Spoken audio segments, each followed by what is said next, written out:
Hello everyone, আসসালামু আলাইকুম সবাইকে। আশা করি সবাই ভালো আছেন। আমিও ভালো আছি। তো আজকে আমি বিকাল দিকে ছাদে চলে গিয়েছিলাম। তো এত পরিমাণে বাতাস ছাড়ছিল, আমার এদিকে জামা কাপড়গুলো উড়ে নিচে পড়ে যাচ্ছিল। আমি তাই জামা কাপড় আনার জন্য ছাদে চলে গিয়েছিলাম। একটু পরপর হঠাৎ অনেক বাতাস ছাড়িয়ে আকাশটাও একটু মেঘলা মেঘলা হয়ে যাচ্ছিল। তো আমি যেহেতু ফুল গাছের সামনে গিয়েছিলাম, আর আমি ফুল গাছের মরা ফুল পরিষ্কার করব না তা কি কখনো হয়? তো ফুল গাছটা এভাবে দেখতে অসুন্দর লাগতেছিল, যার কারণে আমি মরা ফুলগুলোকে ফালিয়ে দিলাম যাতে যে গাছটা পরিষ্কার দেখা যায় আর নতুন ফুল ফুটলেও যেন সুন্দর দেখা যায়। তো এখানে আমি অনেকগুলা ফুল পরিষ্কার করে ফেললাম, কারণ 2-3 দিন ছাদে আসা হয়নি, যার কারণে এখানে অনেকটা ফুল পচে রয়েছে। তারপর এখানে আমাদের ডালিম গাছটাও বেশ মাশাআল্লাহ বড় হয়ে যাচ্ছে। লেবু গাছটা এখন খুবই কম লেবু আসে, কারণ মাটি এখানে প্রচুর অল্প। আর এখানে পুদিনা পাতা গাছ হয়েছে, মাশাআল্লাহ সবাই বলে যাবেন গাছগুলো এত সুন্দর দেখতে আর এত সুন্দর পুকি হচ্ছে। তো আমরা কিছুদিন পরই ছিঁড়ে নিয়ে খাই। তো তারপর তো এদিকে আবার বাতাস ছাড়ছে, প্রায় অনেকটা বাতাস ছিল। যাই হোক, আমি আবার ছাদের এদিকে চলে আসলাম। পিসফল গাছের সামনে তো কিছুটা পিসফল হয়েছিল, তো পিসফলগুলোও তো বেশ ভালোই বড় হচ্ছিল। তো তেমনও বেশি হয় নাই, খুবই অল্পই থোকা থোকা হয়েছে। তো ভালোই লাগতেছিল দেখতে। আর পিসফল আমার খুবই পছন্দ। এখানে দন্দল গাছ হয়েছে। তারপর আমি একটু এই পাশে চলে যাচ্ছিলাম ছাদের। তো এখানে আম্মু আবার ধইনা পাতা গাছ বুনছে, সস পাতা গাছ। তো এখানে ছোট ছোট গাছগুলো বুনছে, খুবই সুন্দর লাগতেছিল। এখানে ছোট ছোট পাতা হচ্ছিল, তো আমি দেখে আসলাম, ভালোই লাগতেছিল। এখানে তো পুরাই আকাশটা মেঘ সেজেছে। বৃষ্টি পড়বে হয়তো বা। আর প্রচণ্ড পরিমাণে বাতাস। তো ওই দিকের মেঘলা আকাশটা দেখে আপনারা বুঝতে পারতেছেন যে এত পরিমাণে মেঘ সাজছিল। আর আমি বাতাসটাকে এনজয় করছিলাম ছাদের ওপর। তো এখানে এগুলো আমার চাচাতো বোনের গাছ ছিল।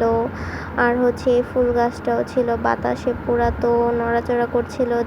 আমি একটা ফুল ছেড়ে নিলাম, তো ফুলটাও বেশ সুন্দর ছিল। তো বাগানের গাছে ছাদে ফুল হলে তো এমনিতে অনেক ভালো লাগে। আমার আগে অনেক ফুল গাছ ছিল, কিন্তু আমি তেমন একটা পানি দিই না, যার কারণে আর কি ফুল গাছ মরে গিয়েছে। আমি ফুলটা মাথায় দিয়ে নিলাম, কানের মধ্যে। যাই হোক, আমি নিচে আসলাম, আমি মাংস ভিজিয়ে রেখে আমি ছাদে গিয়েছিলাম। তো আজকে বিকালে কিছু একটা রেসিপি বানাবো বলে, তো যার কারণে আমি এখানে কিছু সলিড গরুর মাংস নিয়ে নিয়েছি। তো এটা সুন্দরভাবে পিষে এখানে নরম করে নিয়েছিলাম, যেহেতু বিফ চাপ বানাবো। তো যাই হোক, শেষ পর্যন্ত দেখা যাক কি হলো। তারপর আমি এখানে বেসন, তারপর চিলি ফ্লেক্স, এখানে বাটা মশলা, লবণ, আর ধইনার গুঁড়া, মরিচের গুঁড়া, হলুদের গুঁড়া, টমেটো সস, সয়া সসটা শেষ হয়ে গিয়েছিল, যার কারণে দিতে পারিনি, লেবুর রস। তো এখানে সব কিছু অ্যাড করলাম। এখন আমি কিছুটা পানি নিয়ে এটা মিক্স করব। এখন একটু একটু অল্প অল্প পানি নিয়ে দেখব কতটা পর্যন্ত আর কি হয়। তারপর এই তো আমি একটা মশলা রেডি করে নিয়েছি। এটার মধ্যে এখন আমি এগুলা সুন্দরভাবে নেড়ে চেড়ে অ্যাড করে তারপর তেলে ভেজে নেব। তো এখানে এই তো আমি এটাকে সুন্দরভাবে তেলে দিয়ে নিলাম। একসাথে 3টা তেলে দিয়েছিলাম, তো ভালোই বেশ হচ্ছিল। তারপরে এই তো আমার ভাজা কমপ্লিট হয়ে গিয়েছিল। দেখতে মাশাআল্লাহ অনেক বেশি সুন্দর আর অনেক বেশি সুস্বাদু হয়েছিল। কারা কারা এভাবে খেয়েছেন অবশ্যই কমেন্ট করে জানাবেন, বা আমার রেসিপিটা দেখে অবশ্যই ট্রাই করতে পারেন। তো খুবই মুচমুচে হয়েছিল। এই তো আমি একটু বেশি ভাজা খাই, যার কারণে মানে কালারটা একটু বেশি হয়েছিল। সাথে হচ্ছে আমি একটু শসা কেটে নিয়েছিলাম, শসাটার জন্য আরও বেশি ভালো লাগছিল। তো পরিবেশনেও দেখতে সুন্দর লাগতেছিল। আর হচ্ছে আমি শসা দিয়েও খেয়েছি, আম্মু খেয়েছে, বোনেরা খেয়েছে, আর বাবা তো বিদেশ চলে গিয়েছে। যাই হোক, এখানে আমি আরেকটা শসা নিয়ে নিলাম তো খাওয়ার জন্য।